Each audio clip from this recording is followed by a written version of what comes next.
everyone. Everyone to please take your seat. Ladies and gentlemen, introducing to you our MC for today. Joey is graduate of BS Geology from UP Diliman.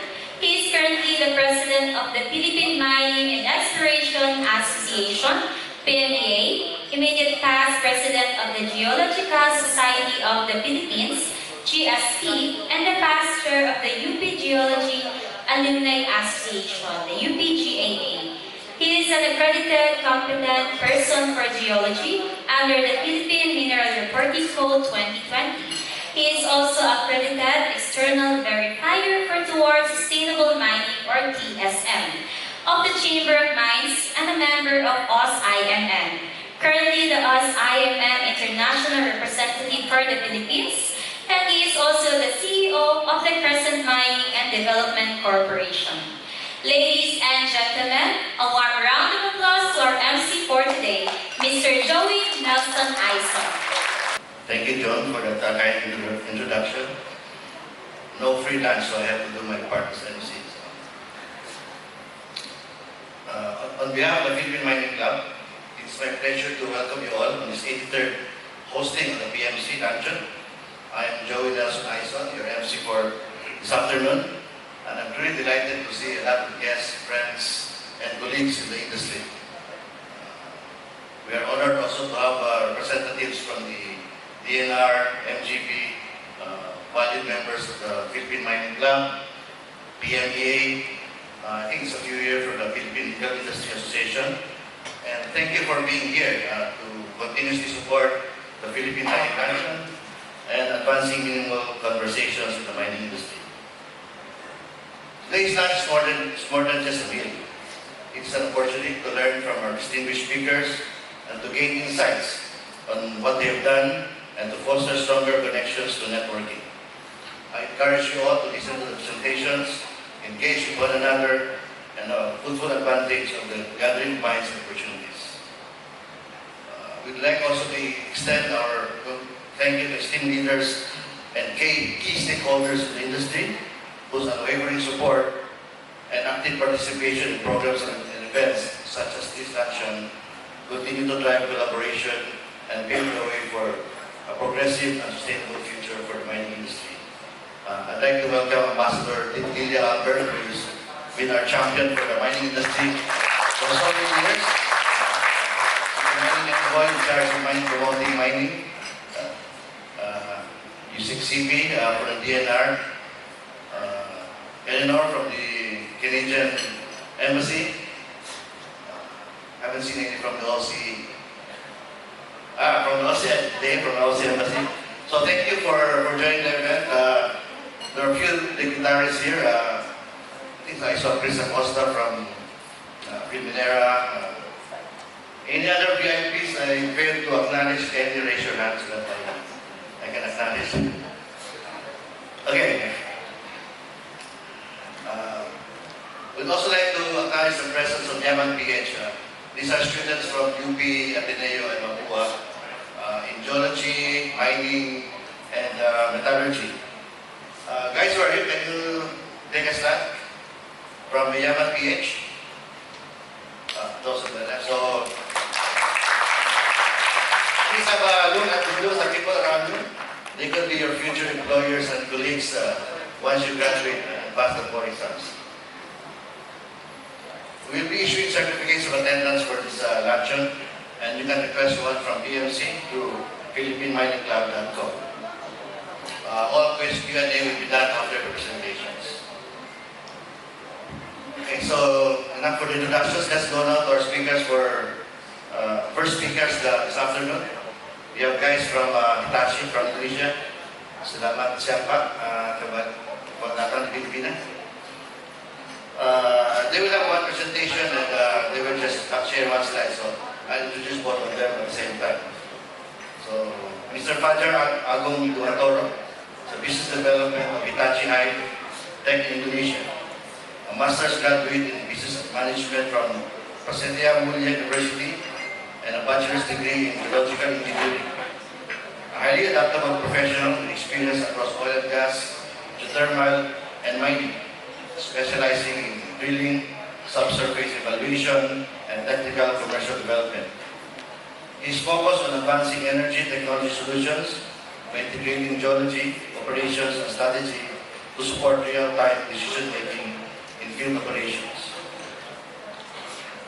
Together with Fajar, Ibrahim will also be speaking, and he is the acting energy laboratory manager of Geoservices with experience in laboratory operations, project management, and mineralogy report quality control. He previously served as a mineralogy supervisor, successfully delivering over 1,000 mineralogy test works while handling client relations, safety, and commercial functions. Earlier, as a geologist with Geoservices Mining in Indonesia, and focused on nickel exploration, drilling, and database management. They will be talking about MX, Automated Mineralogy Solution for Mining Sector. So, a warm welcome for our guests from Indonesia. Who will be speaking first? Fajar will be speaking ahead. Thank you for joining us, and a warm welcome for our guests. Okay, thank you everyone for coming today.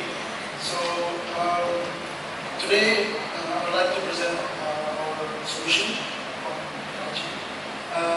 It's actually an automated solution for identification and qualification.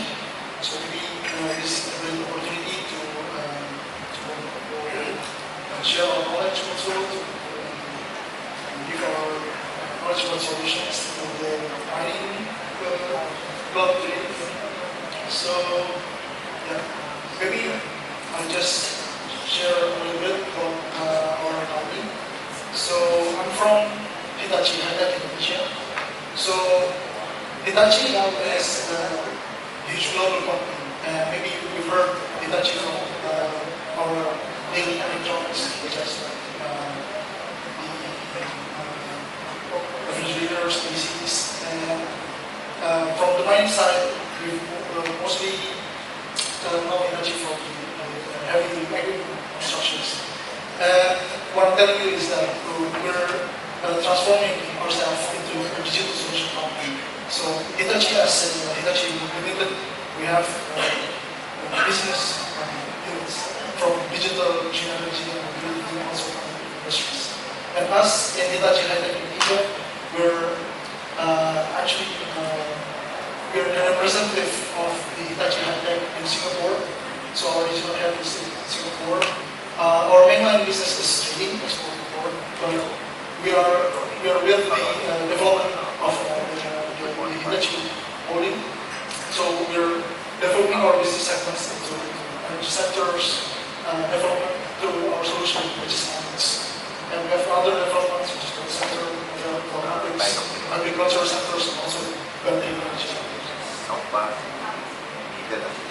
And I'm speaking here also on behalf of our local partner, which is Geoservices. So with Geoservices is actually a one-stop solution business in Indonesia. So they have a lot of solutions in the lab.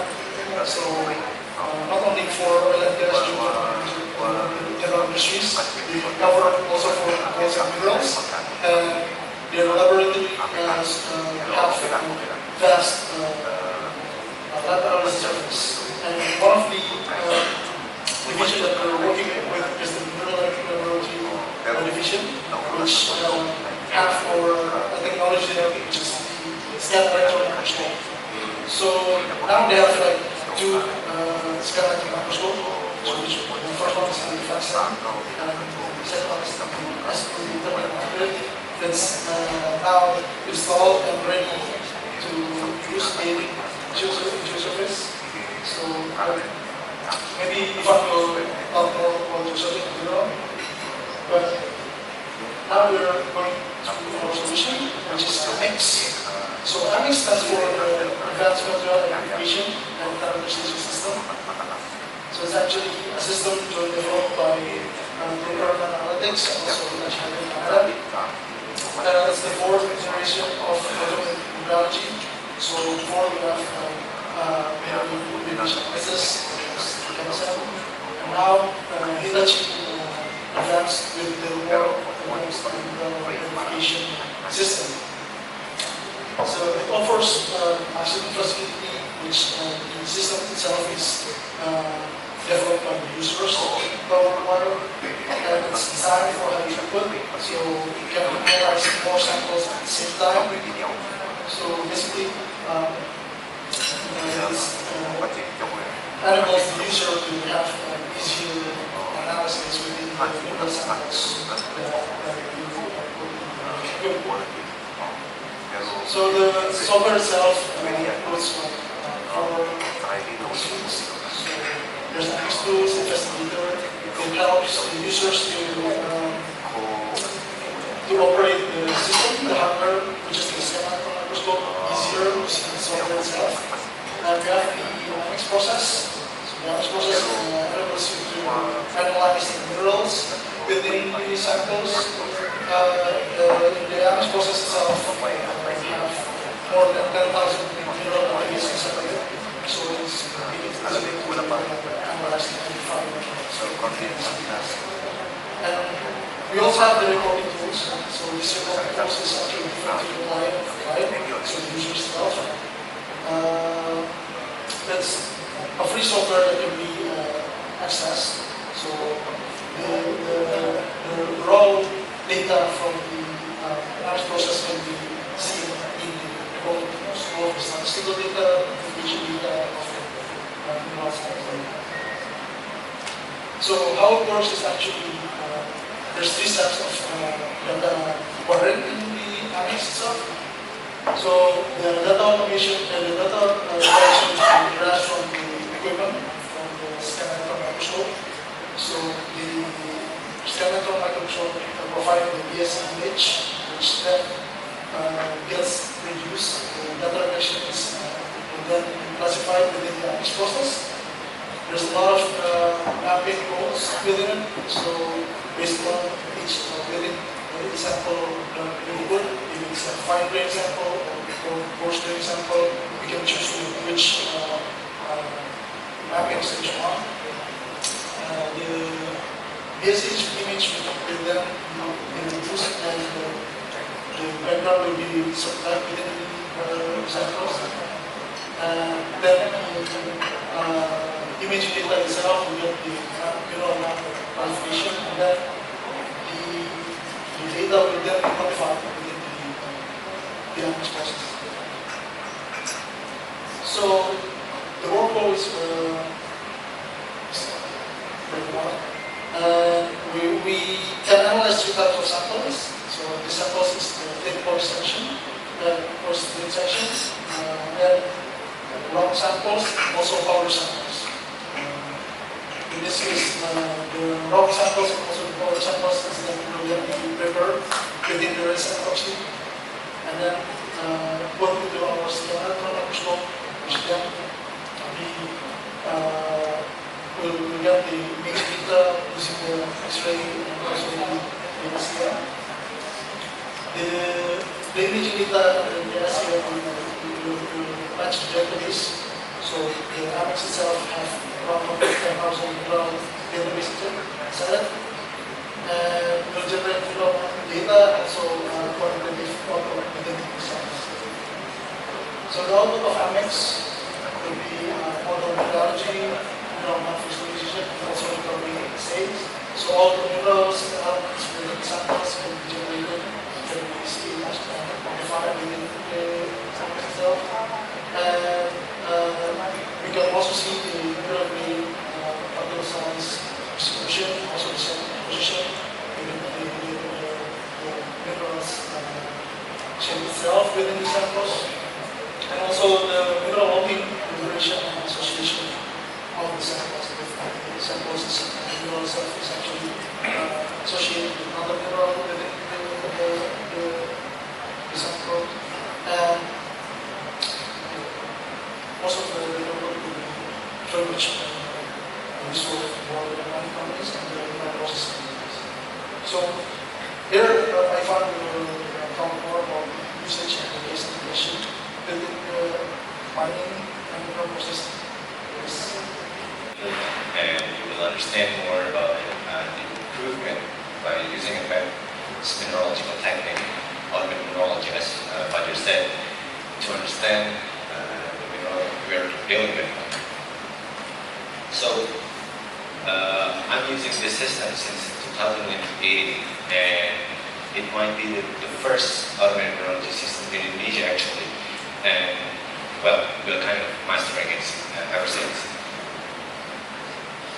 And by today, I'm trying to deliver it in real case studies, 3 case studies actually, and this system actually is applicable to various of mining stages, including from exploration to tailings management. But I will tell you the 3 case studies from our previous trials, from explorations to bigger scavenger tailings management.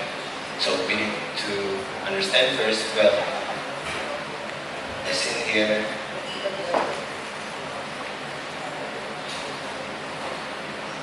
and well, from exploration to understand the ore body and the mineralization itself, usually we use the conventional method by using petrographic or optical microscopy.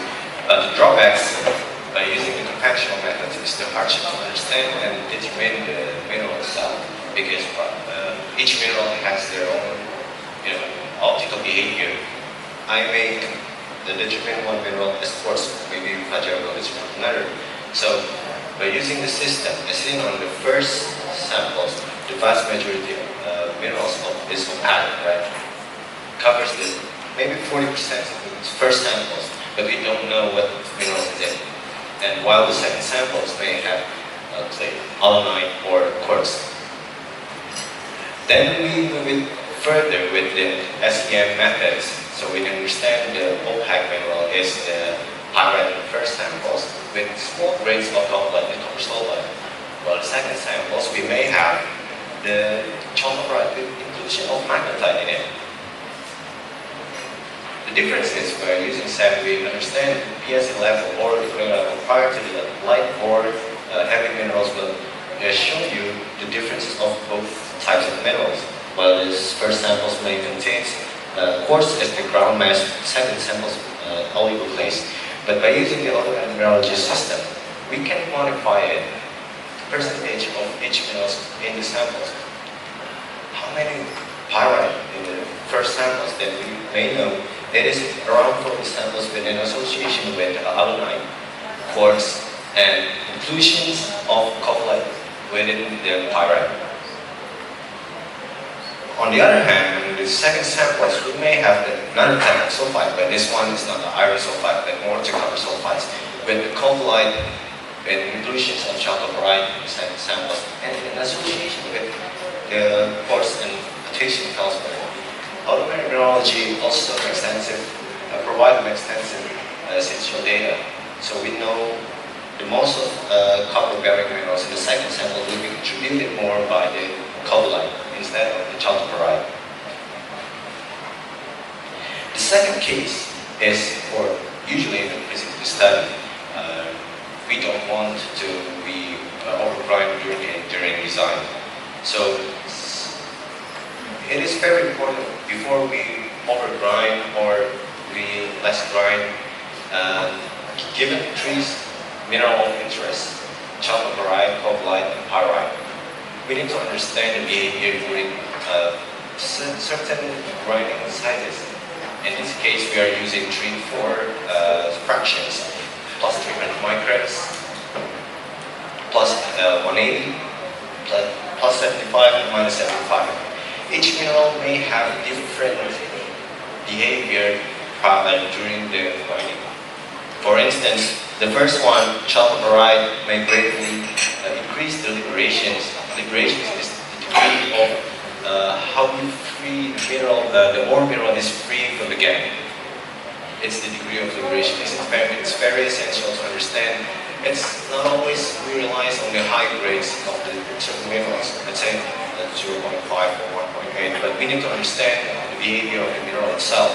Well, on the contrary, the copperite is already liberated in 180 micron, but we need to combine it with the say from, let's say, ICD. And we have more middlings. Middlings is 50-50, whether it's logged, encapsulated in the organic minerals, and already sometimes often liquidated. Pyrite, on the other hand, as well, is similar to the chocolate pyrite. Grade will increase during the -75. But we need to also understand not always the liberations standalone data or parameter, because we need to understand that the size or usually the PAD, right, of each mineral itself. And the last case is how we review our cleaner scavenger tailing samples from 2 quarters. It is each month we receive from like many streams of tailing samples, and the tailing samples were divided into several fractions from 106 plus 75 plus 83 and minus 83. And we need to understand which samples or which sizes is still the most effective grinding. To understand, we don't want to lose the cover. So from the data here, we may infer that there are kind of the samples still have above 1% of copper. However, as we need to understand as well, not all copper in liquid condition. Otherwise, if it is not in liquid conditions, we may reprocess it again and it costs more. So prior to first quarter, there are several concentrating in the chocolate pyrite, and compared to the second quarter, we can infer the data that in January is the most efficient grinding in -88, with the copper concentrations is up to 1.2, and more of them are liberated in 42%. Our technology may provide you the data how many percentage between the ore to Geoservices surface, and also the degree of the liberation itself. I hope from these 3 case studies will provide you, or maybe bring the paradigm about the understanding of mineralogy itself. And that's all from our presentation regarding automated mineralogy. Thank you for your time.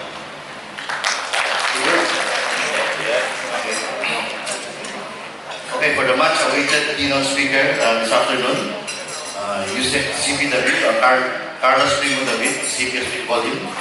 He's the Usec for Integrated Environmental Science of the Department of Environment and Natural Resources.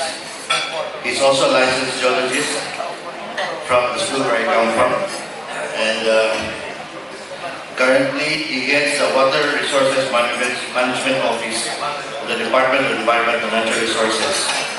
This looks like a good candidate for the next department, for the first Secretary of the Department of Water once it's created.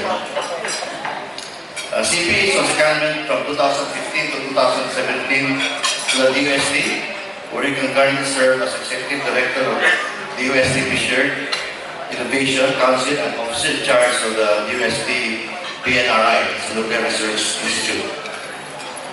More recently, he was the chairperson of the National Panel of Technical Experts of the Climate Change Commission from 2018 to 2021.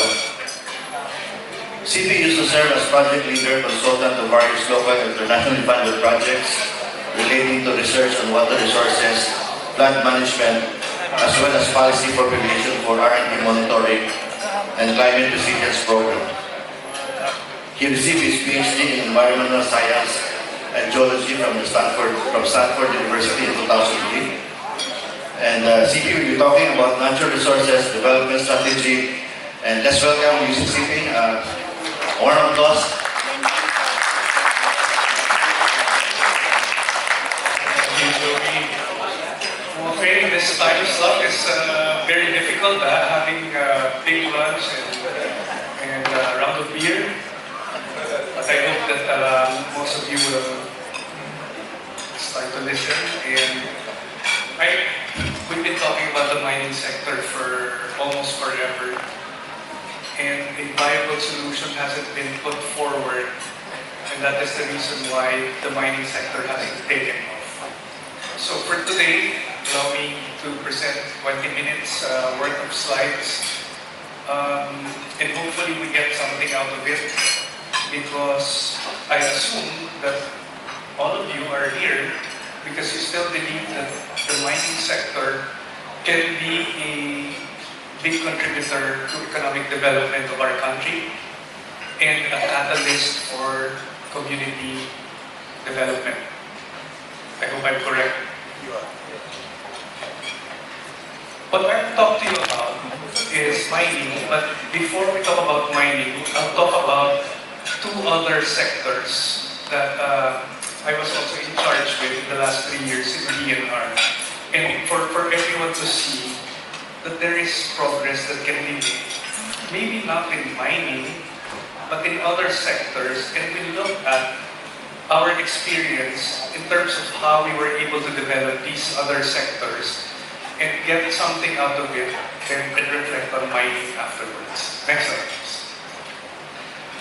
In the previous slide, you saw 4 resources. Our country is rich in natural resources. We have 15 million hectares of forest land, abundant water, sometimes too much water that it causes flooding, minerals, gold, nickel, copper, and so on and so forth that are still left underground and not utilized, and coastal resources that can rival any other country's marine resources. And yet, my question is, if we are rich in natural resources, how come we are still poor? And therefore, there is a disconnect there. And I think the disconnect happens with policies, with engagement of all stakeholders, and a few other things that made us take a step back and actually prevent us from developing these resources. Sometimes we envy our neighbors like Indonesia that have had clear policies on mining. And I look at Vietnam, who was way down in the ranking of ASEAN countries and yet now have overtaken the Philippines. What is wrong with us? What is our problem in the Philippines? Are we too smart to know that actually development doesn't only need intelligence, but a few other things? Okay. My strategy for resource development is in 5 steps. And I take this as the same strategy for whatever resource. It's the same. That's how I see it. Number 1, next slide. We map out and account for all resources. Number 2, there are certain policies in the past that have prevented us from developing these resources. Okay, and in mining, you probably will go back a couple of years ago, open pit mining ban, in the forestry sector, complete log ban, which were reactive policies but have taken over the entire sector, knowing full well that, for example, for the total log ban, it actually didn't help because illegal logging still persisted.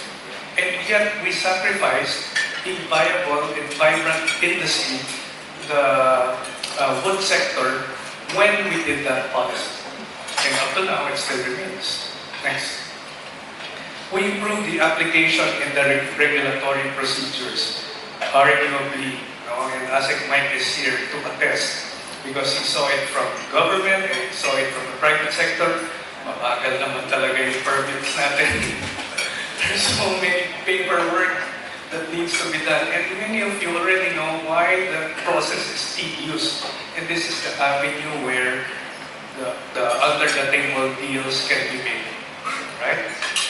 Unfortunately, our rules are very stringent. These are the requirements that we just have to comply with it.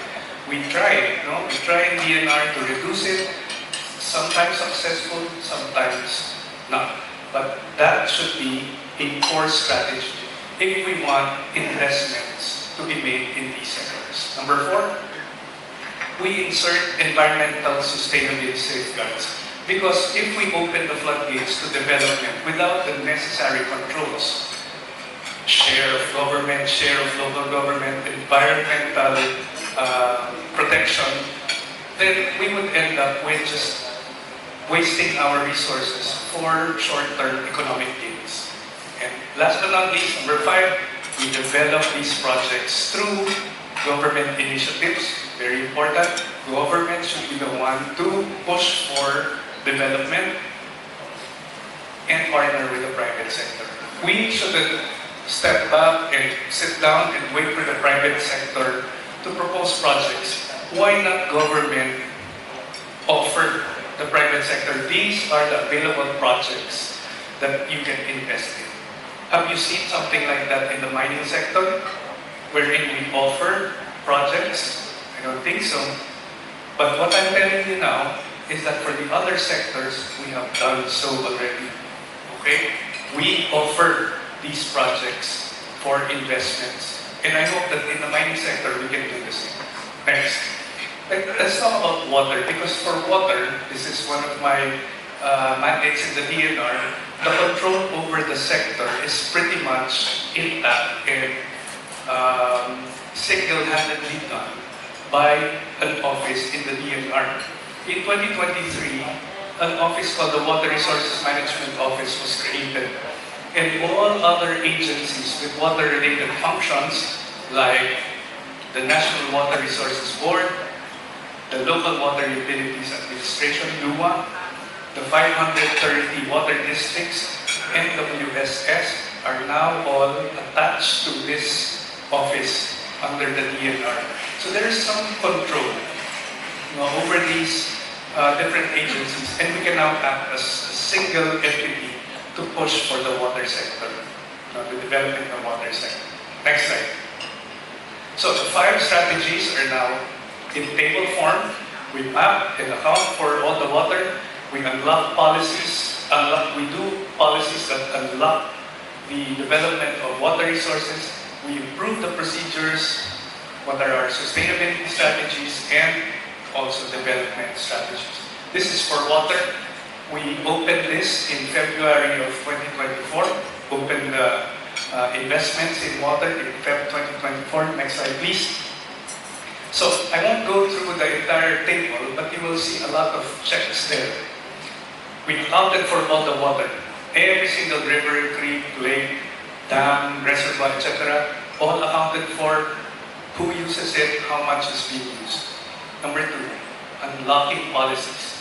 First thing I learned is that 75% of the country's rivers are single-handedly owned by a single entity, which is NIA, National Irrigation Administration. And so 75% of the water is controlled by NIA for irrigation.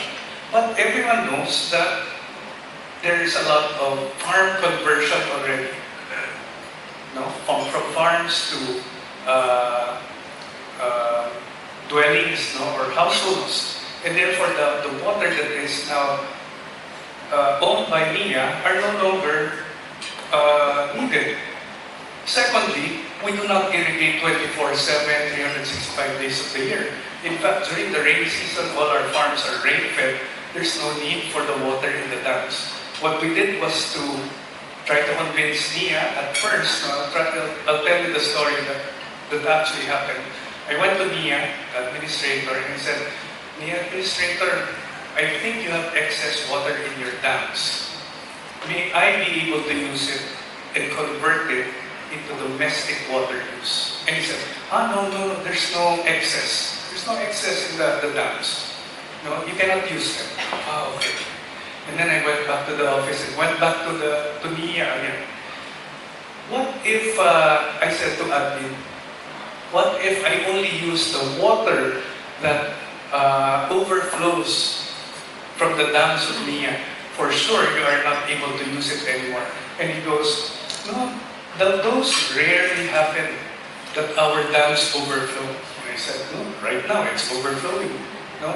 In other words, they're very protective of the requirements of their sector, and rightly so. And then I went back again and thought hard. and went back to the NIA administrator and I said, NIA admin, what if I utilize the excess water, in most cases during the rainy season? And he was going to shake his head right away. And I said, and I pay for the water that we will get from NIA and pay NIA for it. And he thought, and he went back to me, how much? Oh, okay. Now there's that opening. Now there's excess water. There is excess water. And I said, I will pay you 1 peso per cubic meter of water that I get from your structure. And he said, oh, that's small. That's small. And I said, but NIA, I said, a small dam which has flowing water at 1 CMS, 1 cubic meter per second, means that I will pay you 1 peso per second. Ah, that's so small, he said. But it also means that I will pay you 60 pesos per minute. Okay? And 3,600 pesos per hour. And he said, times 24? Yes. Times 365? Yes. Okay, where do I sign? And now we have a MOA with them. We have a MOA with them. In order for me to share that water, it still becomes cost effective for me because I don't need to create a new structure because the dam is already there for use for drinking water. Now there's a partnership between us and now they're earning 1 peso per cubic meter. Next. We completely mapped all resources as mentioned, complete. And all the users, all the remaining water resources available, and this is now shared to the entire sector. Next slide. Next slide, please. That MOA I was mentioning to you about NIA, open the floodgates for development. Right now, there's one in Binsaya, 5 other dams being converted into water supply. And the biggest project of this, that this MOA has unlocked, is water supply for Cavite. Cavite has 3.4 million residents, and it is a water-stressed area. Fortunately, there are 21 NIA dams in Cavite, including a big lake that is no longer being utilized because there are no more farms in Cavite. Now it's being converted into drinking water supply. Next slide. And all these provinces have NIA dams that can be utilized for drinking water purposes. So, slowly but surely, we are solving the issues of water scarcity for drinking water in all these areas, just starting with already existing facilities from NIA. This is what I'm telling you about unlocking resources. It's already there, but we are prevented from using it. Next. This is a small dam that we have constructed in the island of Homonhon. First landing of Magellan. Okay? And this was done together with the water district under DENR and 4 mining companies in the island. And I'm so proud of this project that we inaugurated last March 16, 2026, which coincidentally is the date of landing of Magellan in 1521. And I always say, how come you still celebrate the landing of Magellan? It didn't provide you anything, you just came here and then left. Us, in 2026, we came here and provided you water for the first time since 1521. And he said, and thanks to the mining sector, thanks to DENR Region 8, MGP, now they have water for the first time in their households. Next. Here's another project in terms of water. Many of you still buy bottled drinking water in those 5-gallon containers. It's usually about 25, 30 pesos per 5 gallons.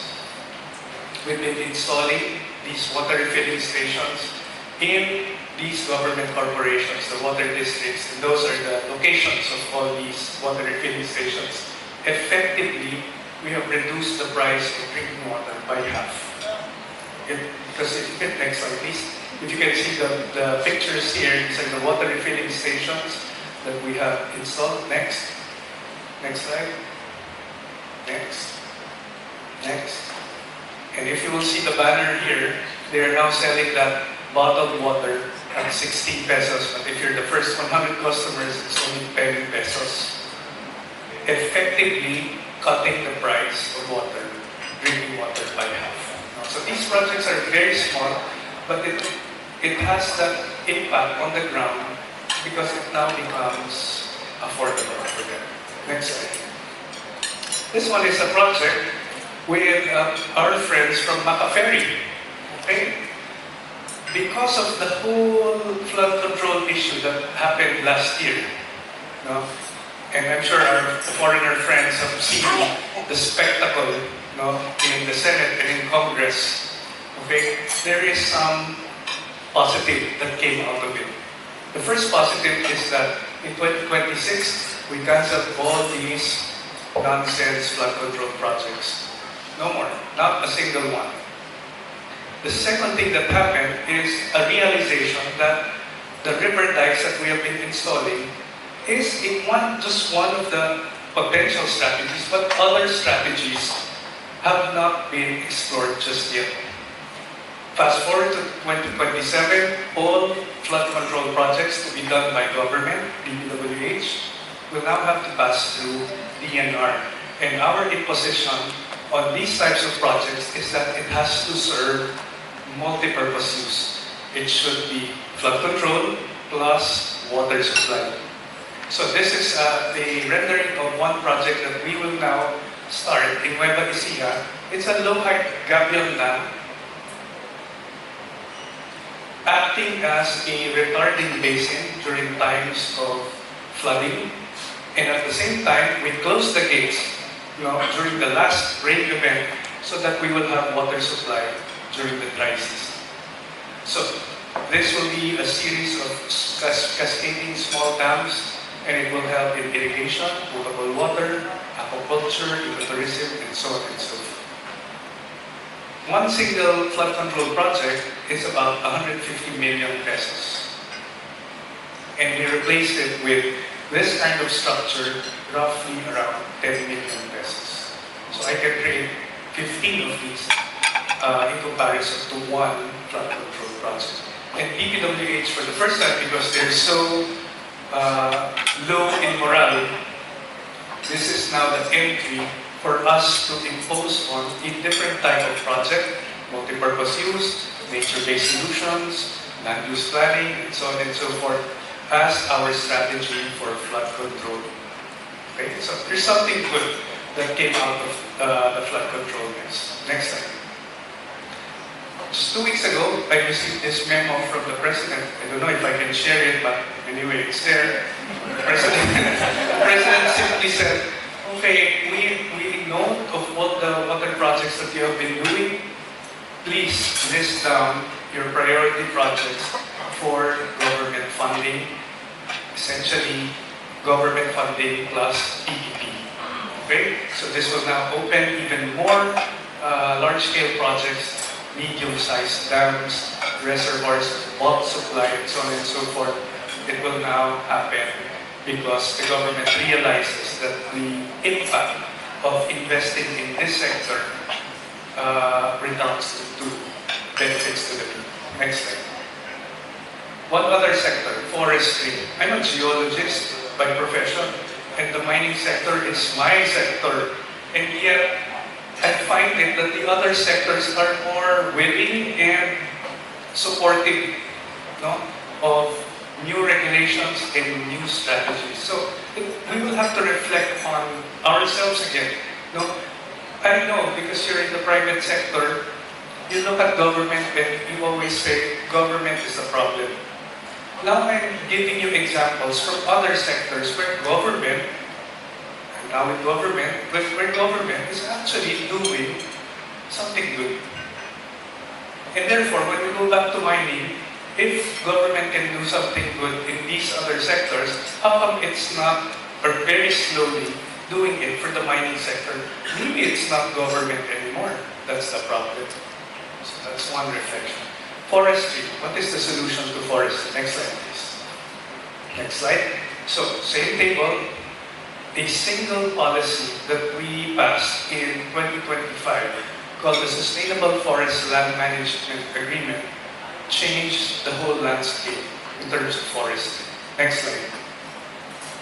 We own, government or the public owns 15 million hectares of forest land. Half of the entire country's land area is public forest land.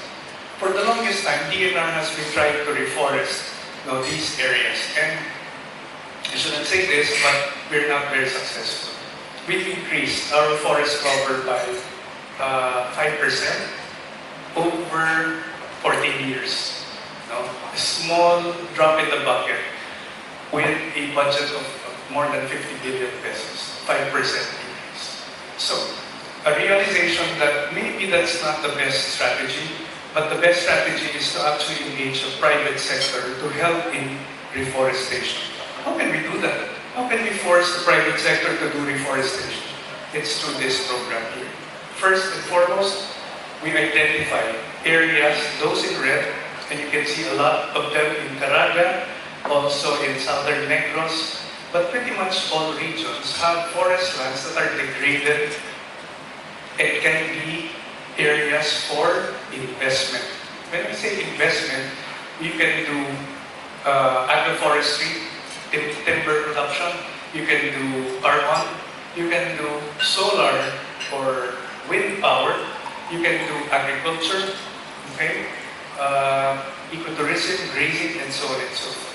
So we open these areas for investment at a price that the private sector cannot resist. Per hectare of forest land that you can develop, it's 1,200 pesos per hectare per year. So the question is, if you're provided 1 hectare, can you derive 1,200 pesos worth of profit from that area? Very easily, 1,200. Furthermore, the policy, next slide please, the policy also includes a prospectus. In other words, we already offer to everybody all the land area that is available.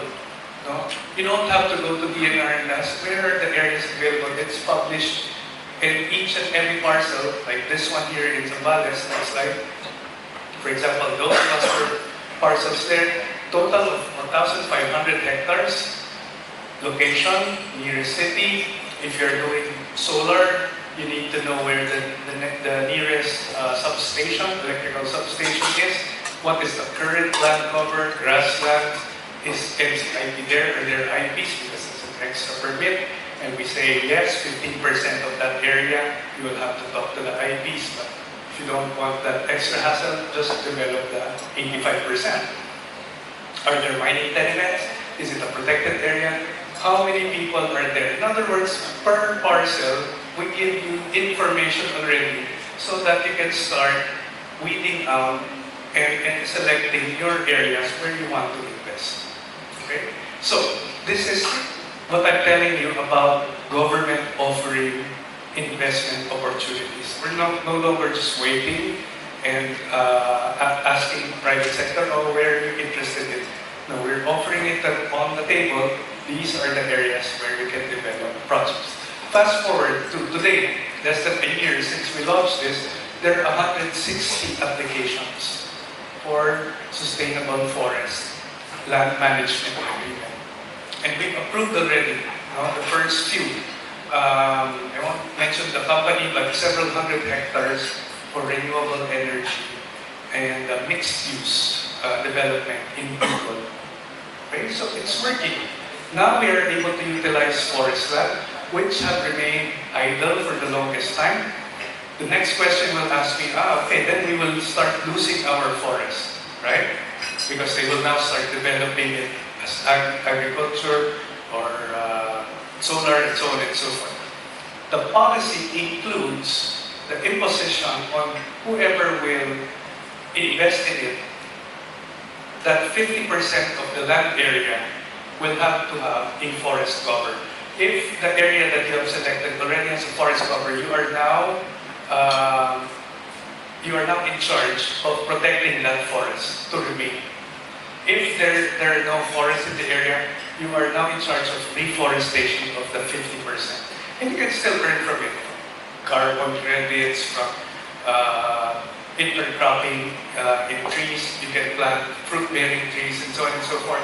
And for that 50% of that area that you will reforest, there is no lease.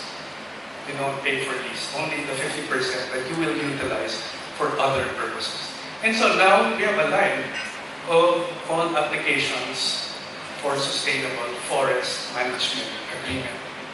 Next slide. Okay, next slide please.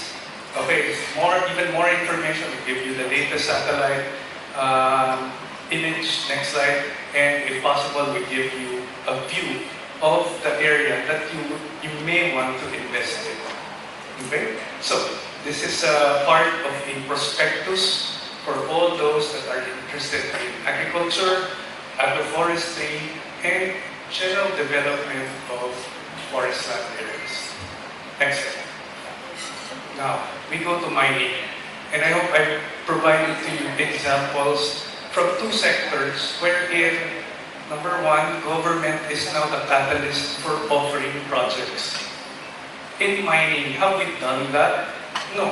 Have you seen a list or a map even of areas that are open for exploration or MPSA application? No. This is our dream. So next slide please. For mining, this is where we are. Same strategy, what have we done? Next slide please. At the very least, we have accounted for and mapped all MPSAs, EPs, and potentially mineralized areas of the country. This is done. We have a map. We just haven't shared it with you. Because we don't know what will happen. Because we share the map, but the policies are not yet there for you to apply. But it's done. Now I'll show you a map later on. Unlocking policies. Thanks to Usec and leadership in MGB, at least we have one check. Our small-scale miners can now register very quickly through a registration on wheels, and we have done so in one area in Mindanao, where small-scale miners are now duly registered after the event. And now they can sell their gold to BSP. Maybe it's not so good news for small-scale mines in established MPSAs because they will now be sort of legalized in the area. But just the same, we do not benefit from any of the gold that's extracted by small-scale mines because they all go to the black market and go straight to Hong Kong. Okay? Now, they're able to sell to BSP. EO called the Critical Minerals Framework that is now in Malacanang. I'll talk to you about that. We used to have an online application system, and maybe some of you have tried this in MGB, but our regional offices said, it has so many bugs, so we went back to manual application. But it's there. We just have to go back and revisit it. And for sustainability strategies, there's an MGB memo when Usec Mike was still head of MGB on revegetation, so I'll talk to you about that. Next. Okay, so one project, well, it started with a policy that Usec Mike and I started, and we said, we impose on mining companies to do revegetation, essentially plant trees, because we will count the number of tree stands as your proof of rehabilitation of the area. But everyone knows that it's much easier to plant pioneer species first, like grasses, and then after grasses you have your shrubs and small trees, and the bigger trees come afterwards. This is the natural succession in any forest area. And yet we impose in DENR plant trees right away, which doesn't make sense. We don't count the blades of grass. We only count the number of trees. So what do I see in mining companies? Okay, 1 meter or 2 meter spacing of stunted trees because they cannot grow with having only their fertile soil within a 1 meter area. So, we put out a policy that rehabilitation can now include grass, shrubs, small trees, and so on and so forth. Okay? At the very least, it has to have some ground cover instead of being barren. And we now count that as rehabilitation. Next to that is a project that I'm also very proud of that I did by twisting the arm of Chris Acosta over there. And he said, I want to do a hydro-seeding product. Instead of companies buying from outside, from Australia, from the US, why not develop a locally produced hydro-seeding material where you spray on barren land and you get grass. And I partnered with Masbate Gold and Philippine, and these are the results. We now have a product that is 1/4 the price of foreign or imported hydro-seeding materials now developed locally by DENR and Masbate Gold. So very soon I'll offer this as a service or product to all mining companies where we say, oh, you have to revegetate this area. Here's the product already. Okay? Sorry, this may now sound like a product demo. Okay? But I hope you see the purpose of, putting out a policy saying that now you have to revegetate and you can now use grass. It will have to come with a product that can do that. Okay? Because it can be expensive if you start importing hydro-seeding materials from abroad. This one is locally developed. Next. This is a map that I'm telling you about, and purposely I didn't make it big enough because you will now see areas where you can apply for EP or MPSA. At least for nickel, what we have done is to overlay all ultramafic areas of the country where there is a good lateritic soil cover. We plot all MPSAs and EPs on it and selected all other areas that do not have any application just yet, but potentially are mineralized. And my hope is that I can send this out publicly, a listing of all available EP and MPSA areas. You have not seen that. Decades and decades of MGB, you will have to go to MGB and apply, and MGB will say, someone is already applying. You go back again, how about this area? No, this is already taken. No one will tell you, these are the areas that are not yet taken. And this is what I'm telling you about offering from government, where are the investment areas for mining? Okay, next slide. Secondly, speaking of the EO on critical minerals, it is now in Malacanang for signing. It contains a lot of details, which I will show to you after this. There is also a pending DAO on the competitive selection process for unutilized EPs, cancelled MPSAs, and potentially mineralized areas without any application. We will come up with a list of all cancelled EPs and MPSAs, and it will be through public bidding, where all companies can say, okay, we're interested in this, and then we bid. Okay, this has never happened in the past, but the Mining Act actually includes that provision that we can now publicly bid all these idle assets. Number 3, if possible, we publish all go zone areas. I know the hardship of mining companies. You apply for a potentially good area and all DENR will say, it's within a protected area. Or this is within a critical biodiversity area, KBA. No one will tell you where are the areas where you can apply. So it's much easier for a government to say, these are all the areas where you can apply because there are go zones and that there are no pending applications. It should be like that so that you can now select very easily.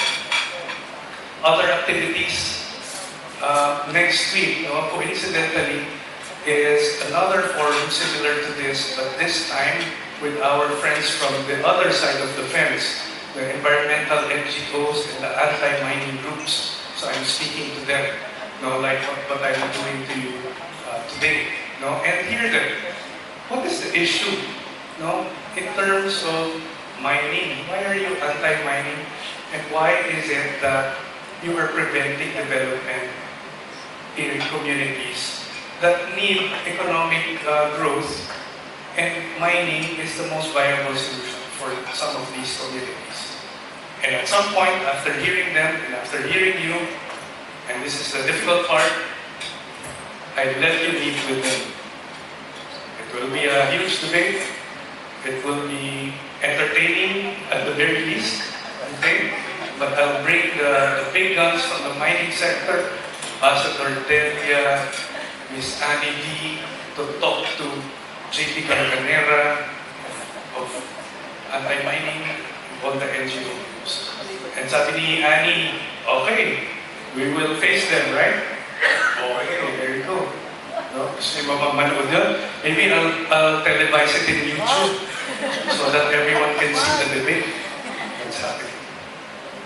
And last year, maybe not many people know, I'm related to a bishop, and therefore the religious sector.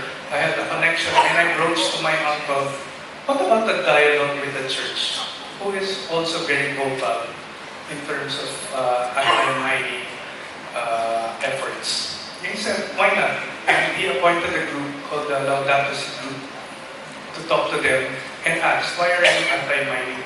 And maybe there's a middle ground. And no one has done that in the past. So maybe, again, we take that hard dialogue with these groups, environmental groups, the church, and see maybe there's a common ground that we can start with and be the catalyst to developing responsible mining and as a whole push forward the entire sector. Next slide. Some of the provisions there, strict implementation of Usec or Usec policy, and this is the competitive selection process talking to you about. We accelerate privatization of government-held mining assets, and there is still a few. In PMDC, in the PMO of DOF, that's there, and nothing's happening. We streamline the process, virtual one-stop shop. We started with small-scale mines. We do it for EPs and FPSs. Next slide. Enhance policy consistency and business continuity for mining contractors of the state. This is one provision of the EO, wherein we now declare that all mining projects are actually national projects, and all mining companies in those areas are actually contractors of the state, meaning that the state or the national government is a significant owner and not just one that provides permit in all these mining developments. The difference in terms of looking at it that way is that when the mining company goes down to the LGUs and try to convince the LGU or the IPs in the area, the national government has to be there side by side because it is the state's project as well. And in terms of convincing and maybe being the arbiter between the mining company and the IPs and the LGUs, a representative of the national government should be there to explain to both sides and see where we can work, somewhere in the middle of the demands of both sides. Okay? So that has not happened because what we do is give you a permit and we let you talk to the LGUs and the IPs, try to convince them. I think national government should play a significant role in terms of convincing the IPs and local government as well, because this is a national project. Okay? Consistency of local ordinances with the Constitution. This is a provision so that we avoid over-taxation and over-permitting of the local government. They've become very creative in terms of imposing all these taxes, soil, soil soil depletion tax, okay? Rock hauling permit, and so on and so forth. No, there's so many taxes already, and what this says is that we have to rationalize it. No, what are allowed and what are not allowed. IP and valuation framework, and this is supposedly to help mining companies and IPs when they do their negotiations, some framework where they can start from, instead of something that's completely free and nebulous, and negotiations can go any which. Next. Promote value-added mineral processing. We didn't put a timeline or imposition on this, but we're still promoting processing, particularly of nickel. Pursue strategic international partnerships and agreements on critical minerals. We've done that with the US. We are doing that with Australia and Canada and so on. And I think this would all help towards developing our mining assets. Support off-grid energy solutions. As you know, there is a coal ban in the Philippines. It has been relaxed because of this current oil crisis. But at the same time, for mining operations, we are seeking the DOE to allow coal-fired power plants specific for mining operations.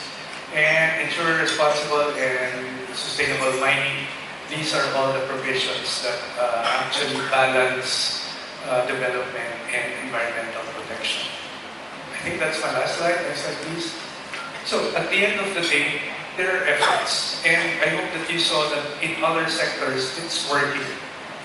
And it's not too far that it can also work. That the same strategy can work in the mining sector. The government, at least those like-minded people in DENR, are trying to push for all these regulations that you have seen. We hope that some of these come out this year, but that's just half of the problem. The other half is where you belong, the private sector. No? When all these are open, can we count on the private sector to actually start investing? That's the other half. Because what we've seen in the forestry sector is that the uptake of projects being offered by government is huge. The opportunity is there and they're taking it. Now I hope that when mining reaches that level as well, wherein projects are actually being offered, that the private sector also takes in these projects. And I hope this happens in our lifetime. This has been a dream of mine since I became a geologist and did my first job as an exploration geologist in Dinagat Island in the 1990s. I hope that now that I'm in government, that something happens with the mining sector and actually see the fruits of mining and its potential to go from contributing 0.5% of our GDP to something like 2%, maybe even more. And I hope that I can count on you as partners.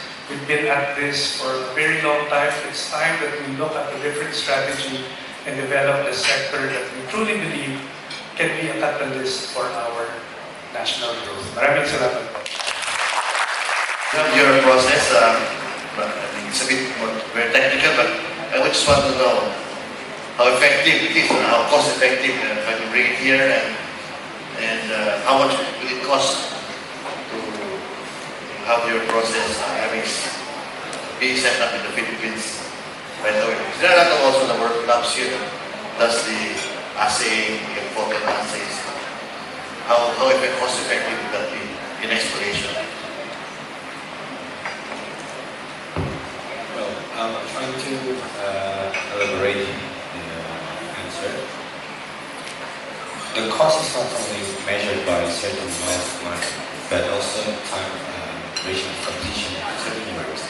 Because by using conventional method, we may have a longer turnaround time of completion for laboratory testing. Mainly, mineralogy is used in lab scale completion, but this thing, when you are using for automatic mineralogy, when you determine certain minerals, it may take 1 month, 2 months conditioning. We're jobless, so we're not the hardship of determining true microscopic work. But through the automated mineralogy, you may find certain minerals will be identified in 1 hour to 2 hours, depends on how fine it is. From the perspective of time and for the cost itself, maybe I'll send you can send me an email and we can ask for further, because we need to identify the origin of the samples first and the best preparation to provide best solutions. Bago, any addition?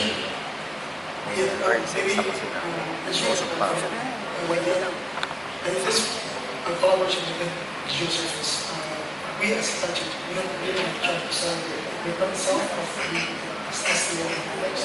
We really want to promote the knowledge of Geoservices. And we don't include costs and the surface that's provided by surface. Then again, we like us by us. Okay, the good thing about MCs, you ask the first questions, right? So I'd like to go to Usec CP. I'm sure the industry will bring the required financial technical capability. We raised funds for a project in the Philippines and it's there. As long as there's transparency and if you get all of those projects ready to go, it will be there. A commitment will be there. Other countries have done that. And one of the key probably driving force will be this EO and critical clearance. Two main stumbling blocks would be indigenous people's consent, which is really quite difficult. I've attended the stakeholders meeting, they still require an EIA for exploration. They have that badge on that. And local government, so they can impose their own rules. Recently, the cease order issued for very previously, so it took us 6 months to lift it. This EO has been, if I remember, UCCP, when Secretary was just newly appointed, we already discussed it. And it's taken some time. But I'm sure the industry will be there to raise the contribution of mining less than 7.7 to more than 2% is the minimum requirement for us. So how will this EO be very, would it be, I've seen it really make a difference telling LGUs to you have to go the line and the NCA to implement their guidelines. So the first concrete step that we can take is that when mining companies sit down on the negotiation table with the IP, a national government agency is also there. That's a very big difference. Simply because this is a national project that the government is promoting. So that's one. I hope that can help with the negotiations with the NCIP. On the local government issues, again, we sit down with the mining company and the LGU when we talk to the LGUs themselves. At the same time, we rationalize the taxes that they can impose through this EO. I mean, these are all guidelines being provided by the EO, and it will have to be concrete action on the ground. This will be the work of MGB, Bureau of Investments, DTI, and so on. And of course, you can have all the policies in the world, but if there's no action on the ground, then nothing happens again. But at least there's some guidance from the Malacanang that this is how we will do it from here on. Thank you. Just to add to that, we just came from a meeting with one of our guys, and they always tell us, when you explain to us, it's self-serving. But if somebody from the national government explains it to us, then that would have a big difference on LGUs. I think so. Of course, you cannot help it, but if a mining company tries to convince the LGU or IP group, then naturally the mining company would say all the good things about the project, maybe even over-promise sometimes. The government representative there should be the one to say, okay, let's balance the expectations from what is to be delivered. And hopefully it helps in having a project that has targets that are achievable, because one of the stumbling blocks there is that when we promise this and that and it wasn't delivered, then they will say, okay, this project is a failure, simply because we promised too much. Okay, any questions from the floor? Greg.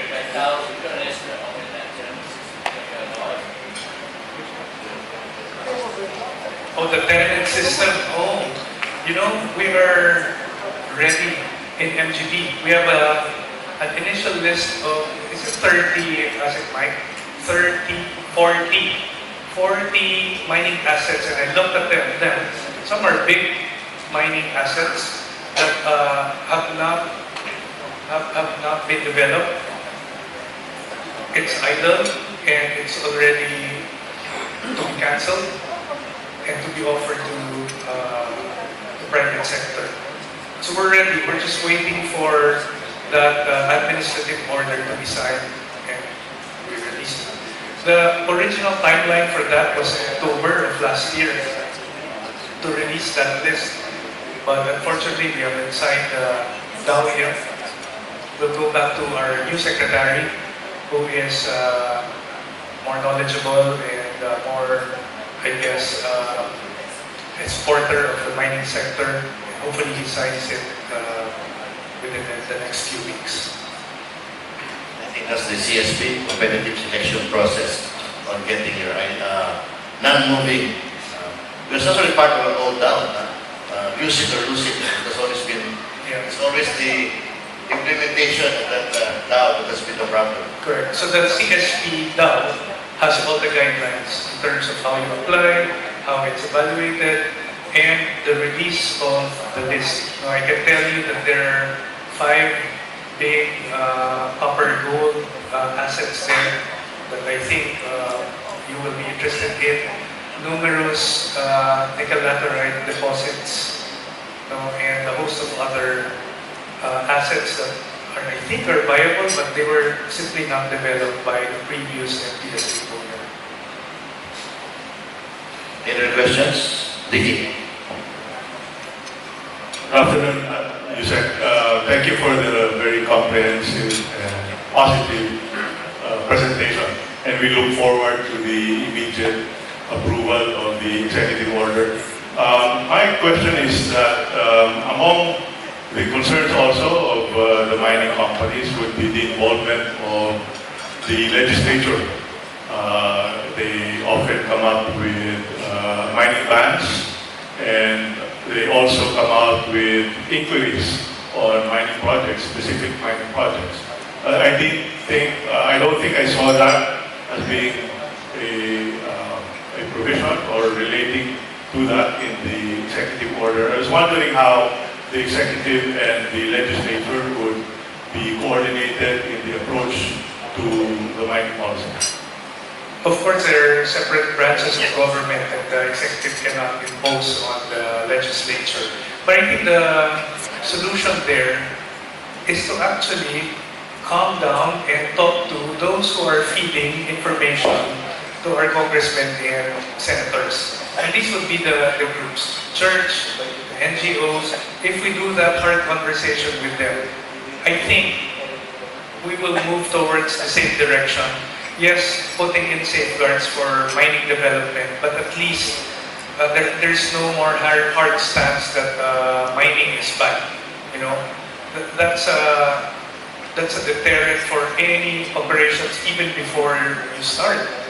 And so, if we have that dialogue with them, see where the issues and pain points are, and solve them, and guarantee them that we will work with them, I think we will lessen the need for these inquiries. I know there's one in Masbate right now, so and a few other places.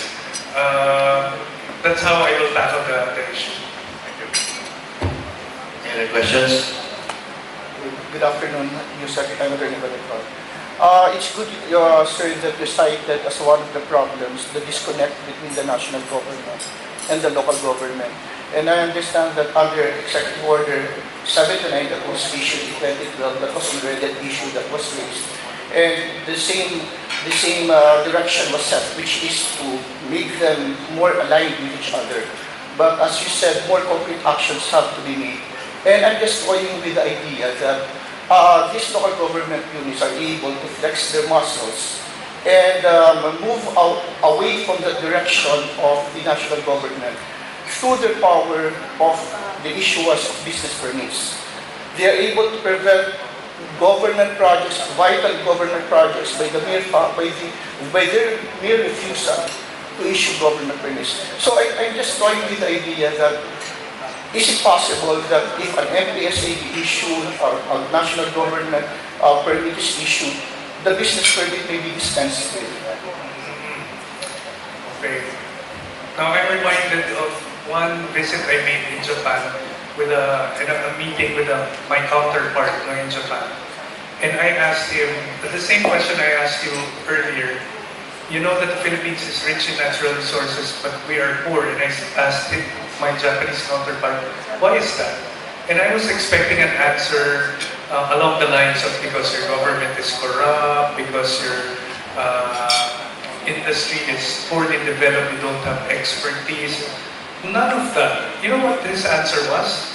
Because you have laws and policies that are counter-developmental. And I said, really? That is your answer? And he said, okay, take for example the local government code. Its essence is correct, that local autonomy is important so that they can dictate their future. But it also means that putting too much power on the local government, even over and on top of national projects. In other countries, like in Japan, in the same trip, we went to a hydroelectric dam that was created, and an entire community was submerged. No, they were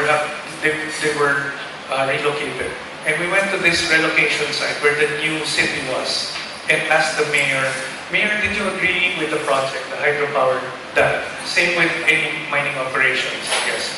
And the mayor said, no, I miss the time when I was playing along the river and now it's a lake. No, I miss the time that I can cross from one community to the other just crossing that river. And so I said, why did you agree? Why did you agree on this big project and now you suffer the consequences? You know his answer? The mayor's answer was, because although it is a big disadvantage to us, we know as a people that the country will benefit from this project. It's going beyond their own advantages and seeing the bigger picture. I don't think we're as mature people like those Japanese. But at some point, we will have to see not just benefits for us, but for the entire country. I don't know how we will transcend that. But at the very least, and this is probably just a stopgap measure, when the dialogue happens between a potential mining project with the LGU, the national government is there to promote and try to convince the LGU that this is something important. So maybe, I don't know if it will work. At least it's a different strategy, one that we haven't tried before. But hopefully when the national government is present on that negotiating table, then maybe there are a few more projects that we can realize. Yeah, I think it's important. There's already a Supreme Court decision on supremacy of national law, and it has been executed in one case in Mindoro, and that national laws should prevail over local laws. But I think it's going to be cultural for us Filipinos to go transcend being selfish themselves, look at the country as a whole. And Joey, the local government units and the IPs need to realize that they can earn and benefit from the projects, not just through taxes.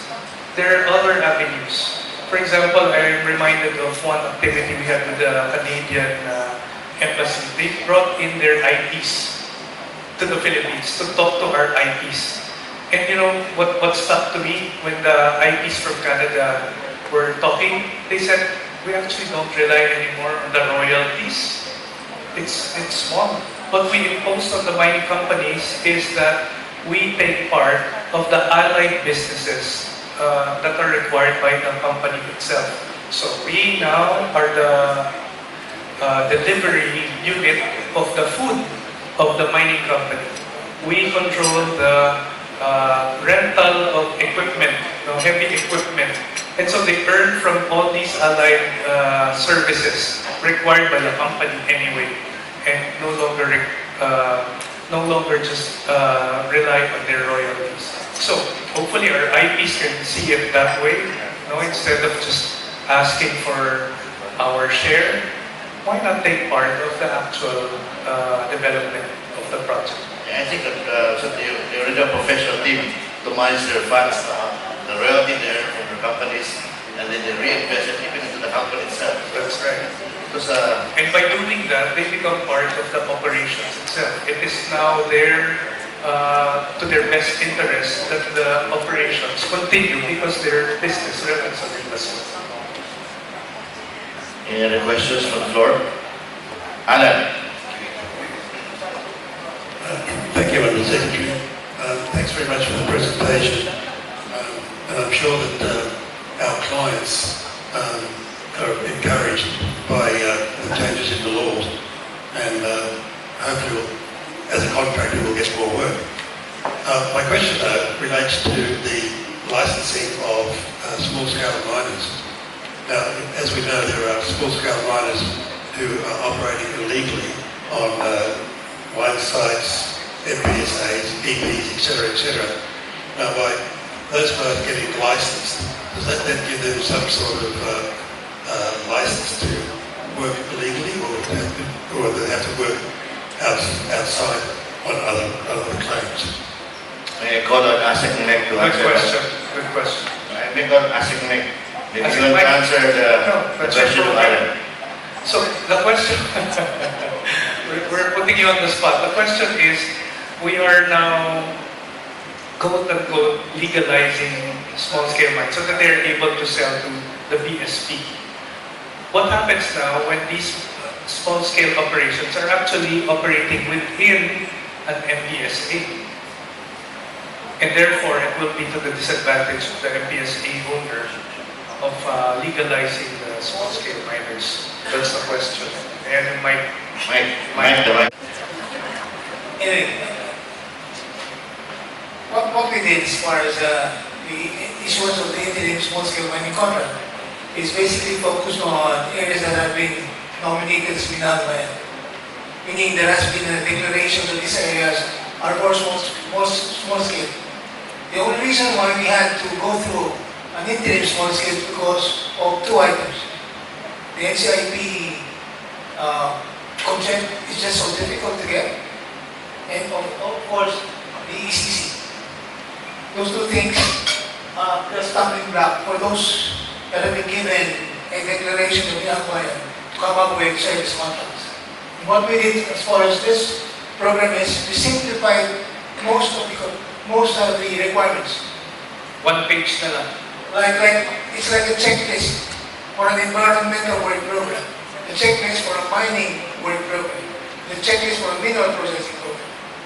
That you're able to get both your contract and the processing within those three programs that you will be submitting. And you can get your contract done on the same day. So that has been a big boost as far as the small-scale miners are concerned, legalizing them. And that has given them a boost in terms of maybe we can also be part of this formalization program of government. And there's been many of them now all over the country asking for such. So we're coming up with looking at a new program like an interim Minalmayan. Again, not focusing on the EPs, on the MPSAs, but focusing on Minalmayan that has been already certified, forwarded to DENR for declaration. So So that's another idea that we're moving forward with. So, Asik Mike, just to clarify, these groups that we are formalizing are outside Minahan Bayans, but outside of any MPSA. Outside. What do we do with those who are inside MPSAs? We already have some similar conditions that are currently in operation. The one of Apex, for example, would be a big example in terms of coming up with this so-called model, big brother, small brother concept, allowing for small scale to operate within the MPSA personal sales concept. I think that's the biggest item that has to be given, and consent. Because if you're an MPSA holder, you already have acquired some privilege, right? And then that needs to be respected by the small scale miners and government as well. So when we have that conversation with small-scale miners inside MPSAs, the MPSA owner, the mining company in the area, will have to be part of that conversation. If I remember, we just had a meeting with Governor Declas of Benguet, and they're waiting for your arrival because there's so many small-scale miners in Benguet and he doesn't know how to deal with them. And when I told him of this interim small-scale mining act, he was really quite receptive. At least it gives them income. The income goes to the Philippine government. Yeah. Because small-scale miners are only allowed to sell their gold to the Banco Central or accredited agents. In fact, Asik Mike was telling me in their first road show, the small-scale miners that showed up already brought with them 60 kilograms of gold. That's already processed, already to sell. So there's a lot in the price of gold, although it went down a little bit. This is a conducive environment for us to formalize. Any questions? Yeah, so my name is G and I'm from India. I'm new to the Philippines, but not to the industry in general. So first of all, I want to say that it's really refreshing to see your presentation, David. I mean, without trying to create any geopolitical scenario here, I want to say that you put sustainability, people and economic development in front. Really refreshing to see. Now, for the business question, and without trying to sound too selfish, so whatever my company does, we do a lot of business in Singapore and Australia. And I saw your point about trying to map all the assets and everything. I've seen that in Australia and Singapore, it has moved beyond just traditional surveying and just a 2D documentation. It has really moved, and even though it's expensive to do it, it's costly to implement it in the beginning, but they map in 3D, they are really advanced, and even though it's not government mandated, but it's encouraged, I guess. And we have seen that the projects, they run quicker, they complete on time, and the return on investment is there. So my question, sort of selfishly, is there any push or encouragement for companies and policies to adopt advanced 3D technologies and everything? And I ask this because I see GHD, Aptela, Internet, who have been adopting this in Australia. So is there been any push, and I could see some of these things here? I'll leave it to the individual mining companies.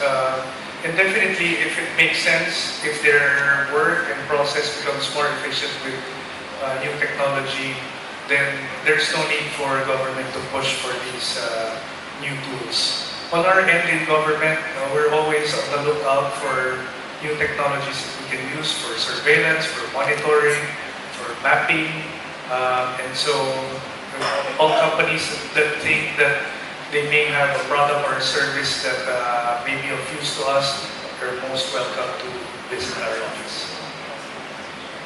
Thank you. I think one of the recommendations PMA did before us, maybe government could fly an aero map for the whole country and then open areas, then that could be sold to individual companies interested in that portion, and you can have the data, then you can further process the data to your needs.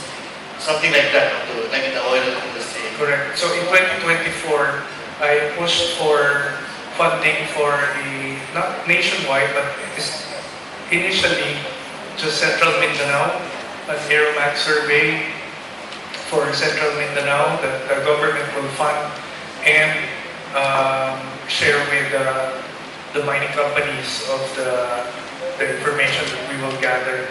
It was 2 billion pesos, if I'm not mistaken. It's not cheap. But unfortunately, government, because of the limited fiscal space, wasn't able to fund it. Maybe we can revisit that when we recover a little bit from the oil crisis and flood control issue, when there's more money. Because I think that's a good investment and definitely there's an ROI that can be realized. Okay, we've been asked to wrap up. So I think there are more people wanting to ask questions, but due to time constraints, we should be wrapping up. So maybe some parting words from Agong and Ivan before we wrap up.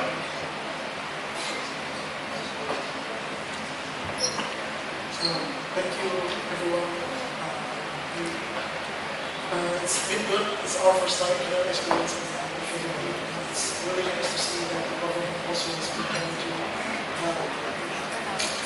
bring something to the mining community and also the industries. I believe that Indonesia also will be able to see the government also will be trying to provide something better than